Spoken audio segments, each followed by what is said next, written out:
Бесплатную юридическую помощь получили жители Нерюнгри. В городском центре правовой и деловой информации Нерюнгринской библиотеки в очередной раз была организована работа общественных приемных. Все подробности у Екатерины Павловой. На добровольной основе библиотека каждый год заключает договор с юристами, адвокатами для того, чтобы они могли раз в месяц проводить консультации граждан в рамках бесплатной правовой помощи. За 2014 год 59 человек получили юридическую консультацию. Реальную конкретную помощь, которую они использовали на благо своей семьи. Высококлассные специалисты, участвующие в общественных приемных на добровольной основе, отмечают, что чаще всего за помощью обращаются самые незащищенные слои населения – пенсионеры, инвалиды.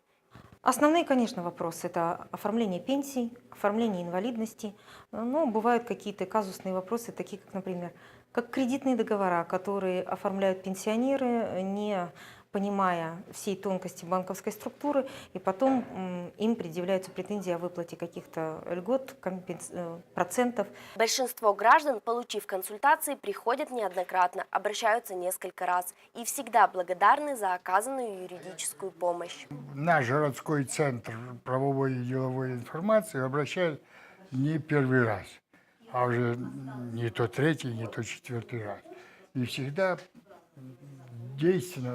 получаю действенную помощь. Работа общественных приемных очень важна для населения. Всем обращающимся за юридической консультацией разъясняют их права и возможности по многим сложным вопросам. И зачастую это единственный выход для незащищенных людей, попавших в трудную жизненную ситуацию. Екатерина Павлова, Кирилл Федоров, НВК «Саха-Нерюнгри».